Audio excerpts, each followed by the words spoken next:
unveiling of what seems to be the leader of our good buddies Retribution. Now, you may have remembered a week ago us slagging off Retribution. A couple of weeks ago, especially, taking the piss, Slapjack and T-Bar, and having a bit of a giggle with it all. Everybody knows my favourite wrestler is the man who is now being placed at the helm, it seems, of Retribution, Mustafa Ali. So just when I thought I couldn't give a shit, they dragged me back in kicking and screaming. Oh, you don't like Retribution? Well, we're going to take your favourite wrestler and put him at the head of it. Mustafa Ali, now it would seem the head of Retribution, as was unveiled pretty well, I thought, actually. I really enjoyed this segment on Raw. He was taken out on the Hurt Business. He was dealing with some beef with them. All of a sudden, Retribution comes in. Every piece like, join us. We need to join together. He bails out of the ring. You think, oh my God, he's going to get decked. And then he just turns, and with this maniacal grin, which is everly fitting of a beautiful Middle Eastern man, he just tells them to get him. And they fucking wreck shop. And he puts up his hand and the lights go out. I popped so hard for this. I thought this was so good. And all of a sudden, an angle which I have been very meh and very disingenuous towards has my attention. Your thoughts on Mustafa Ali being the head of Retribution, mate? I popped my shit. It was the first time in I don't know how long that WWE got me. Like, holy shit. I did not see that coming. It was such an incredible reveal. Like, when he got out of the ring, I thought he was just going to get fucking popped. And he's like, now, boys, get him. I'm like, holy fucking shit. Let's go. The only thing I'm hoping for is that maybe... Do you remember the SmackDown hacker? Do you remember how that used to be a thing? Yes, yeah. I'm hoping that maybe they'll do a little bit of, continuity fixing up where, Mustafa Ali was the hacker and that was just, like the start of it. I would like to see that. It's not a necessity because Ali can do whatever he wants and I'm all in on it. But I would just like that from a storyline point of view. But either way, it was so fucking cool. He's finally in a position of prominence and let's fucking push him to the moon, dude. Right to the moon! To the moon! Cameron Grimes will be unveiled next week as part of Retribution. You heard it here first. If that happens, by the way, I want fucking money. I want residuals for that.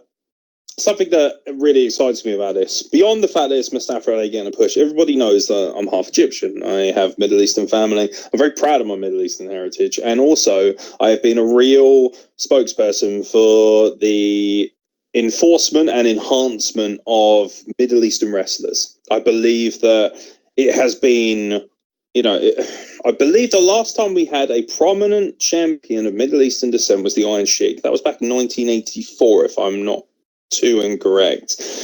That's a long time. And since then, and even then, Iron Sheik, they were used and marginalized in a very Islamophobic way. And 9/11, unfortunately, was a massive contributor to that. As soon as the Gulf War kicked off, 9/11, the war in Afghanistan, everything that comes with it, there has been this media-driven nonsense that, anyone who looks like me or Mustafa Ali or Jordan Said or Mohamed Salah, who plays up front for Liverpool, is one of the most prominent footballers in the world right now, that we are essentially terrorists or extremists because the world is full of dumb shit racists, and it's almost like, it's not acceptable to have a go at the blacks anymore, so who can we pick on now? Let's have a go at these Arabs, these dirty Arabs, these extremists. And the reason I can say all this shit is because I live in that society and I've spent my whole fucking life being denigrated and abused for the way I look, despite the fact that I can speak better English than most fucking white trash pieces of shit. And that's not everybody, not throwing generalizations, but let's be honest, there's some white trash out there. There's some real racist, white supremacist, white trash, and I'm not going to fucking shy away from those people because I am seen as a minority to them. Fuck you. You will not suppress me or anyone else's voice, whether they be white, black, Asian, Arab, however they identify. You are not going to suppress our voices. It's as simple as that. When I look at Mustafa Ali, I see the potential to break through in the same way that Kofi Kingston did when he won the WWE Championship. I see the potential for the first modern era WWE champion from the Middle East. You know, and I know that he's from Chicago, and people are like, oh, he's not actually properly Middle Eastern. Like, they said this about Jinder Mahal. Oh, he's not actually Indian. Well, he is. You're entitled to be of more than one culture. Frankly, if that's your opinion, you're a fucking retard. I'm just going to put that out there. You know, it's like saying, oh, Sami Zayn's family, some of them are from Syria. Yeah, he's not Syrian, is he? He's a fucking Canadian. Like, yeah, he's Canadian. He also can, you know, be proud of his Syrian heritage. Why is that such an issue? To be honest, if that's your opinion, chances are you're probably racist, but you don't want to accept it. So maybe take your white trash, white supremacist opinions to a fucking sensitivity training shop and understand what culture actually is. Because I bet you silly cunts probably eat fucking curry and drive a foreign car. So shut your whore mouth and appreciate that immigration is one of the most important exports going. It really is. Mustafa Ali, I'm obviously going to be even more emotionally invested. This is somebody that I see as a beacon of hope for my culture, somebody who can help represent me in the same way that I represent myself wherever I go. I represent the Middle Eastern culture. I represent mixed race. I'm very proud of that fact. Nobody's going to fucking tell me otherwise. And I see Mustafa Ali in this position of prominence, and I'm very excited. And I will give WWE a lot of credit because they have put him in this prominent position so far. I love the Twitter game that's going on. Even Slapjack seems to have found something relatively decent to do because, as we all know, Shane Thorne is a colossal bitch. And if you're listening, Jack, fuck you. But yeah, I got to be honest, I really love Dio Madden as well. I don't know why, but I'm really excited about his character. He looks like Black Predator, and I'm here for that energy. He looks so good. The way he was staring at Mustafa Ali, like he was going to skin him alive. I was like, oh my God, he's going to eat my favorite wrestler.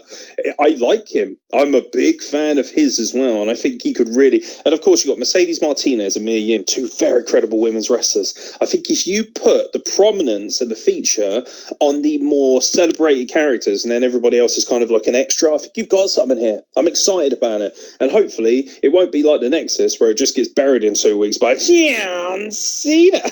Hopefully we're going to get something a little bit more long term. And hopefully as well, it might blur the lines between good and bad. Because when you think about it, the concept of Retribution isn't necessarily that they're heels. The idea is that they want justice, that they want to punish people who are lazy, that are part of society. And who's more down with the machine than me? Who's more against the whole, nobody rages against that machine more than me, other than, of course, the aforementioned band. I fucking hate the machine. I hate societal norms. I hate generalizations. I hate stereotypes. I hate all of that. So this plays very much into my hands, and I will be staring transfixed at anything that they do over the forthcoming weeks and months.